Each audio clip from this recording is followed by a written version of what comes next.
God is good. It's WillPower, SupaHotBeats, and I've been blessed to be on Dead End Hip Hop. Y'all check out the show, subscribe to the channel. You know what it is. Love Story, 2014. I don't know the date, but it's coming.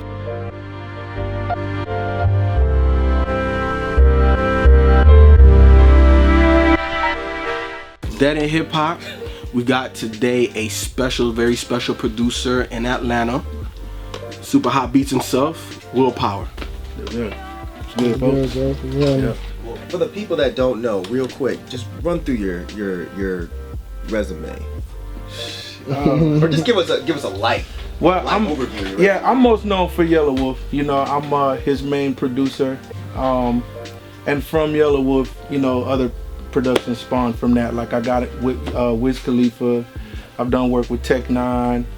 You know, the king to me, Eminem. You know, I've been blessed to work with Eminem.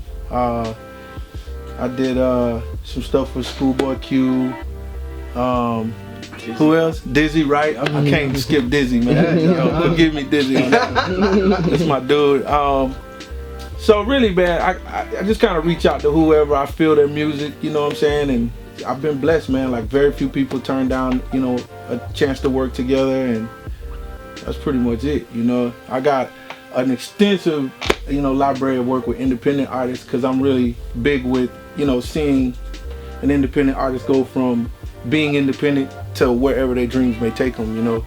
And I'm actually, you know, a product of that because, you know, YelaWolf was out here just grinding as an independent artist, and from a mixtape that we had no idea was gonna do well, it changed our lives. What got you like into producing, or like what inspired you to be getting to producing and beat making and stuff? Man, I was a singer when I was younger, man. Like I was in a little group that, you know, none of that. That shit's crazy.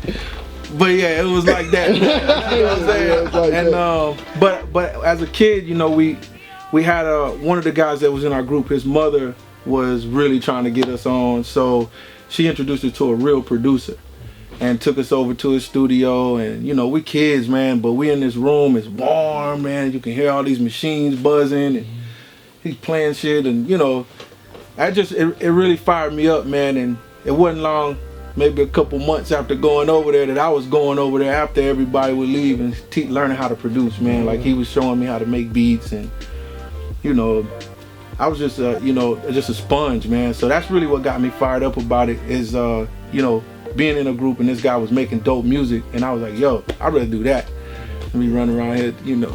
None of that, man. So you had the old school two-step, like, oh man, you know what? I ain't even about to get into that. I know how this goes, man. Y'all will be on Google and shit. No sir, but yeah, that's pretty much the play, man. But that's what got me started. Now, how did you link up with YelaWolf? That's crazy. I met YelaWolf when I was signed to Sylvia Robinson.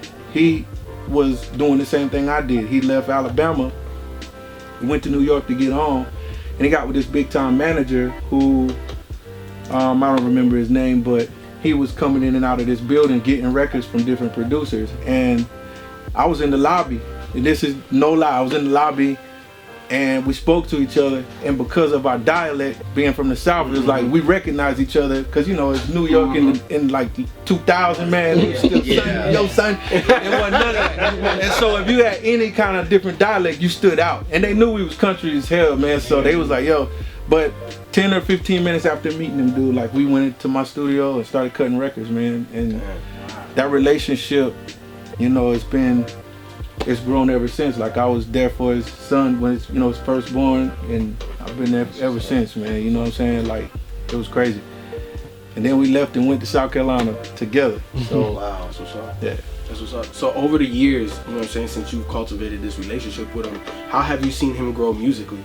Man, it's amazing, cause like Yella did. I watched him develop, man. Like I saw him go from being a really spiritually based artist to like super conscious with his music. Like he was really, you know, because he's got a lot of Native Indian background in him. That's where the name YelaWolf came from. Like he's really rooted in Native American, you know, descent. But but he was really into that. So a lot of his music had a lot to do with spirituality, and he was just a whole different MC at the time. It was a lot darker, you know, his voice was a lot deeper, you know, and this was just during the learning process of becoming an MC and finding himself, I guess.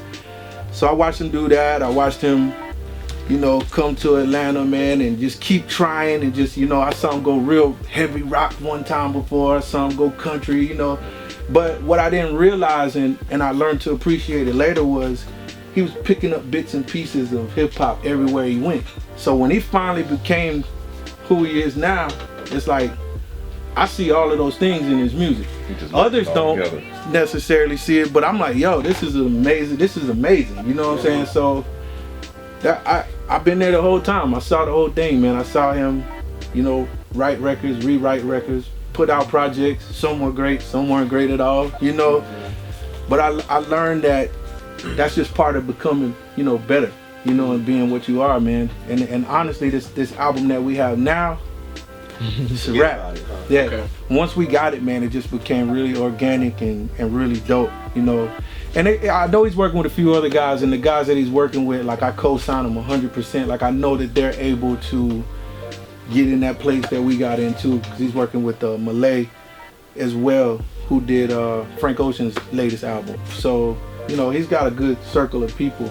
But yeah, man, he's the homie, bro. I did the whole album for the most part, you know what I'm saying? And I'm excited about it, man, because like we jumped off in there, bro. That's what's up. That's what's up. I got put onto YelaWolf on Trunk Music. Yeah. I heard that one. Holy fuck, this motherfucker's dope, right? Yeah. But then when the album came out, I felt like he gave me a little bit of that. Yeah. But then he gave me something I couldn't really mess with. Then Trunk Music Return came out, and I'm like, okay, he gave it back to me. So how do you feel about what was the name of that? Radioactive. Radioactive. So how do you feel about Radioactive? I feel the same way about Radioactive as 98% of the people out here, man. Like, I feel like we jumped into this record label business, man, not knowing that it was really gonna be a record label business. You know, it's like, what happened to them letting us just do what we know how to do? So we try to be team players, man. You know, hey, yeah, we'll do that song. You know, cool. Such and such produced it. I know we need it. We need that, cause we don't know. You know, we coming in off a mixtape, and then so it happens, man. You know, and you come to work, and people they play your records. They're like, listen to this, and you like, well, that ain't me, man. You know, but this one, the one that's gonna hit the radio, bro. We can't, you know the whole speech. So we learned, man, and if you go back and listen to Radioactive, you can really tell which records YelaWolf and I did. You know, so it's clear that there were certain things going on. Like, we were just trying to extend the Trunk Music sound and just kind of put it on steroids. Hopefully we were gonna grow to wherever we were going. We didn't want to leave that sound too soon, but at the same time, you know, we had to pay attention to the label, man. Like, it wasn't nothing we could do, man. So is it different now with the new album? What's really crazy about this, man, is Shady Records and Interscope, dude, they let us go. Like, they didn't, we did not have one A&R come to the sessions. We did not have any phone calls. Nobody was like, send me no, bruh. They didn't hear the record till May something when we called them. Like, a whole plane load of Interscope people came out to listen to the album, and YelaWolf presented the album to them. What we had done at that point, you know. And it was amazing, man. Like, Paul Rosenberg, you know, this guy is a legend out here, man, and he's sitting there listening to this music and taking it in, and his response was, he was amazed with it. So we felt good about it, man. And, you know, honestly, if it flops or flies, bro, like, we're good. Like, me and Yella can walk out of here like, yo, I'm like, we did that, man. We're good. I'm cool, man. You know. So, and I know that where he's at creatively, it's gonna challenge some people, but I know what they are gonna get. They're gonna get that hip hop shit out of him. He's rapping, he's singing, he's killing shit, dog. Like, he's really being honest. He's talking about things that he's never talked about before. You know, he does talk about what people know him for. Still on that car shit. He still love his Chevys. He still love. He's from the South. He's supposed to. Right. He's supposed to. But I'm really proud of him, man. I think he's just being bold, man. Like, fuck it. It's what I do, you know what I mean? And I back that, you know what I'm saying? I totally co-sign it, man. I want to ask you, how did that Shady 2.0 thing happen? Because that's one of my favorite beats. That din, din, din, Yeah. that shit is crazy. And how does it feel? It's a two-part question. How does it feel having these legendary MCs rhyming over your beat? Bruh, my whole take on this is I'm stamped in hip hop history now. Right. You know, like for me, I could go and lay down and I'm good. Like my kids and everybody else can talk about what I've done now. Like Trump Music Returns is a classic.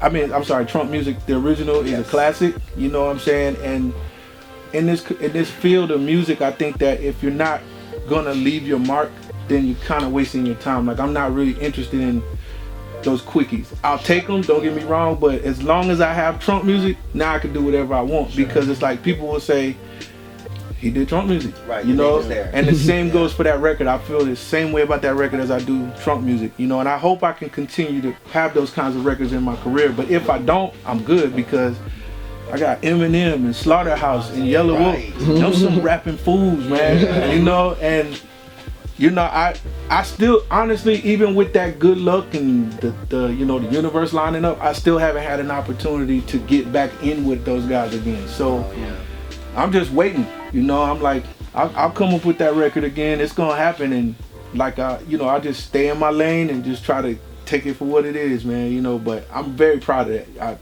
For certain, man. That was like the perfect beat for those guys, and it was like the perfect intro for that whole crew. I just loved it. Yeah, And like so many people heard that song because that was the intro to the new Shady crew. Yeah, man. So I know you were just I was stoked, just bro. cheesing, huh? The only thing I was pissed about is the fools didn't sell it. I'm like, man, come on, man, this is jamming. Please put this out for 99 cents. How do you feel about like free music? Cause like from when you started and even, you know, way before then, you know, it was always albums, but now it's mixtapes, and it's so much free music that you gotta put out via social media and different things to really grow your fan base before you can even think of a record label now. You know what I'm saying? So how do you feel about free music? Man, I embrace it, man. It is what it is. You know, like if I go buck the system about free music, I ain't gonna have no career. I embrace it. Free music got me where I'm at, man. YelaWolf's music was free, bro, at first, bro. Like, Trump music was free. You know what I'm saying? And hundreds of thousands of downloads later, and then when they put it for sale, hundreds of thousands of sales came. And then, you know, I believe in it. I think it is what it is. I think you make it available for sale, you know. Once I've earned you, then you'll support me. You know what I'm saying? It's like, I'd rather you check me out, man. Tear me down, build me up, do what you gotta do. Eventually though, you're gonna say, all right, man, I fuck with this. Like, he's gonna drop something I need to go get. Yeah. You know, and just for the sake of knowing that this is what he's on, I'll buy that. You know? Is the download more important than the album sale? I think it is. I mean, it doesn't do much for the person making the music. You know, I mean, people do have to live, but if you're an artist these days, man, and you don't have more of a plan than selling music, like, rethink your career. Like, it's just not gonna happen. You have to have shows, you have to have merch, you have to have, I mean, everything. It's 360, man. You gotta be a brand, right? Yeah. Like, bro, you gotta have that. How do you feel? How do you feel you've evolved over the years as a producer? Man, I think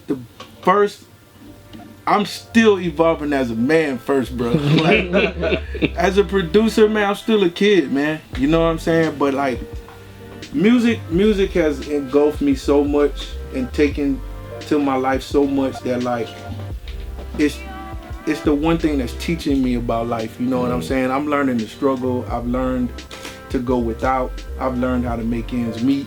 You know, I've learned that I can't play with this shit. You know what I'm saying? I have to get up every day. I have to be at work at 10 o'clock in the morning. I have to make beats. You know, and not in a sense of like you have to do it, but if I want my life to be enriched in any way, it's in my own destiny. So that's the evolution of what I've done. You know what I'm saying? Like, I'm not like most people who make beats and they ain't making no money from it. You know what I'm saying? Like, I'm not getting rich, don't get me wrong. I'm having good moments, but But if I never get another placement, dog, and God, you know, continues to wake me up and keep me healthy, I will always be making music that I know I can sell to someone. You know what I'm saying? So it's just taught me how to just take care of myself. You know what I'm saying? And I feel like if I was washing cars, dude, I'd probably have the same attitude. But I do make music, and it's just helped me become a man. You know what I'm saying? What would be the difference between your sound now and your sound like when you started out like 15 years ago? Oh man, you know, a couple dollars helped me get some better sound. You know what I'm saying? Like,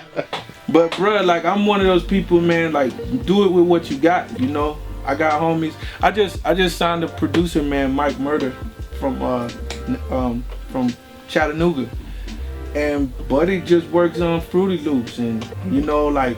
Just talking to him, you know, sometimes they kind of shy away from that. I'm like, shit, do that shit, bro, the best you can, you know, and the minute you get it off and it's jamming, then step it up. So you started working with this new-ish artist, female, and I just drew a brain fart, starts with an N, real gorgeous chick with the shaved sides. What's her name? Ryan Phoenix. Yeah, Riot. Okay. Yeah. It doesn't start with an N at all. It's got an N in it. Yeah. So tell me about her, because she hasn't released an official project yet. Not yet. Riot is an artist from my hometown. Like, you know, for all this time, man, I've really been pushing to try to get somebody from my hometown involved. And she's really dope, man. She's a songwriter. She plays piano. And so when I was working on Wolf's album at the top of the year, she came to me and was like, so listen, I want to do this, you know, and I'm like, whoa, I'm busy, you know what I mean? And I was like, but I tell you what, if you could just write your album for me, because I knew she played the piano, and we had this big argument because when she first came out, brought in songwriters, I got the whole crew here, bass players, everybody sitting in the studio, and she like, I want to write my own music. Like, she's like, I'm not gonna do this. Like, we had a dope ass song, bro. I was like, this is shit. You know what I'm saying? Everybody left. She started crying, bro. I'm like, damn. I'm like, yo, cut that shit out. What? So I was really just like bugging, but I took into consideration what she was saying. She was like, I'm not an artist if I don't write it. She's like, I'm just a performer. If you just dress me up and put me out there, then what? So I felt this big, dude, because I'm the same way. I'm like, nah, I'm going to do that. You know? But I didn't know what I was getting myself into. I was really just trying to, I'm looking like, okay, cool, you dope. You got a fresh little fly style. Shit, let's go.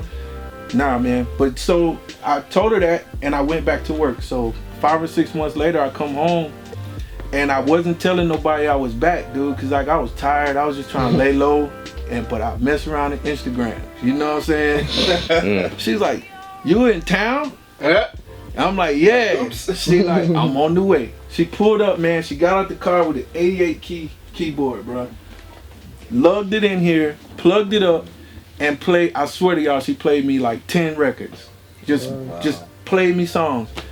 We was jammed up, bro. We was like, listen, let's do this. You know what I'm saying? So we took those records and fully produced them, man. Like, I brought in guys from Nashville and all kinds of stuff.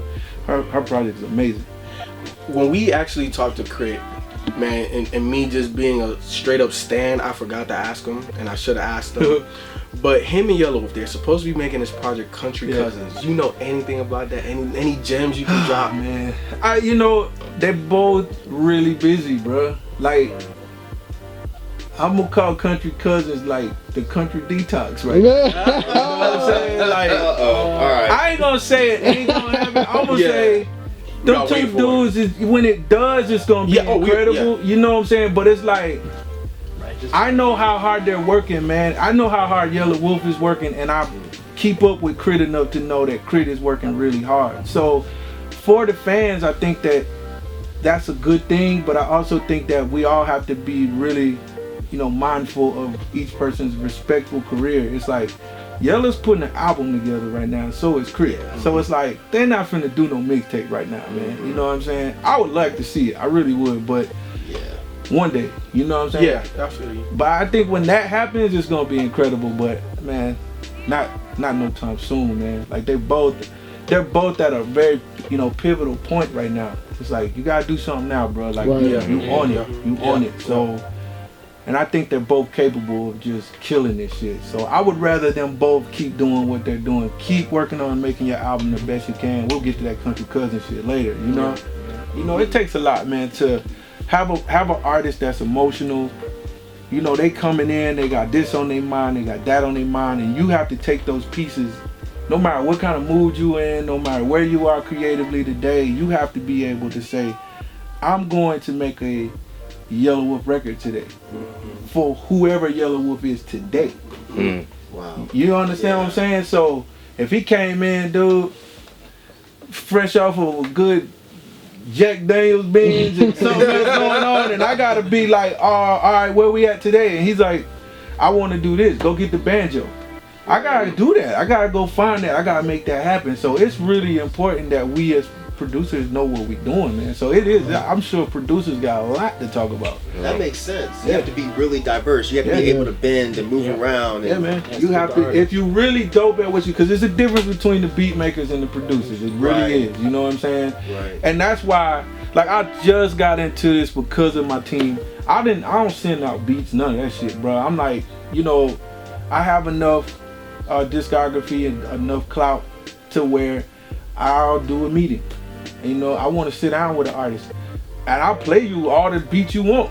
But like, I ain't sending no beats because I don't know you and I don't know what. And when I say that, I might even know you, but I don't know what's on your mind today, bro. Like, so to send you beats, trap beats, and you ain't on that. You know what I'm saying? You and your girl just broke up, and then you got something to say. You wanna? I need to be able to talk to you. I need 5 minutes to say how you feel today. Man, damn, I just got a ticket, man. They got me hot out here, man. How you cool, you man?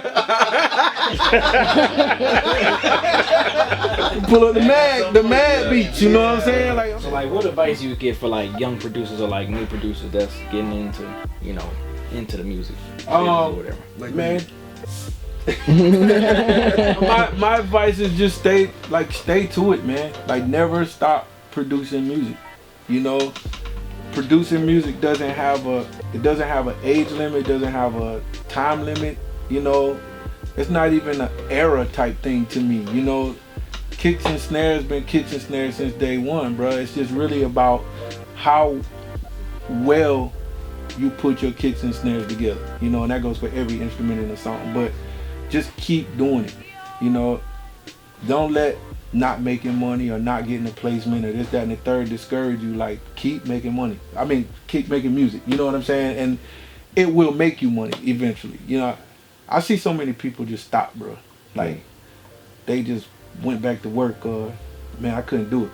You know, or like in my instance, like I came up with a bunch of guys that was producing, and then as my career started going, they stopped, and then all of a sudden they like, oh man, I broke out the MPC this week. I'm like, might want to put it up. Might want to put it up, bro, because like this ain't the same party, like, bro, like don't kill you on this beat today, bro. Like that's and that's what you realize. It's like playing sports. So you like feel like producers are like the same like MCs, where you have to be like a student of the game, like you know how. So you think the same thing with producing? Absolutely, bro. Like I would never stop learning how to do this. You know what I mean? Like I could never take credit for nothing I've ever done, man. Like even the swing in my beats or the kicks and the snares or the sounds I choose, bro. Like I could tell you, I saw somebody did this before me, and I just channeled it. It's a blessing, man, that people are even interested in seeing and hearing how this works. You know, because so many people don't tell it, but I'm gonna tell it. Right. You know? My time is coming where I'm doing seminars now, and I'm moving around. I'm like, yo, what? Let's talk about this for real. You know what I'm saying? Let's talk about the songwriting. Let's talk about the producer decks and what really goes into this shit. Cause it ain't easy. You know what I'm saying? But it can be done. You know what I'm saying? And I just want to be one of those guys who is not just trying to get people to come out and, you know, just hackle them and get them for a couple $100. I really want people to walk out of there and say, hey man, now I really know how a split sheet works and this, that, and the third. So this is important to me that you guys are even willing to do something just to give people information, man. It's like that's important, bro. So you know what? I'll say this honestly, man. Like after the Alchemist interview and then this, I'm starting to think the producers are just way cooler than the rappers. Like, y'all know? I'm dead ass. One last question. Yeah. One last question. What would be your advice to us, to Dead in Hip Hop? Man, my advice to y'all, man, is keep going in. You know, keep being honest with people. You know, don't shy from your opinion, cause that it's so important. Hip hop was based off of opinions, man. It's based off of what this is. Like, I've watched y'all show, and I love it when y'all all disagree about a record. You know what I'm saying? I love it when nobody's happy about it. Like, or you know, or whatever. Not in that sense, but just like you feel this way, you feel this way. It's like that's dope because it's like that's hip hop. Yeah. Like, yo, that corny ass record was jamming to somebody, and that jamming record was corny to somebody. Cause I'll tell you, a bad review will make you get back in the studio. Yeah, I don't want one of them, bro. But if I do, I will be back to work. You know, like shit, I'm show them niggas.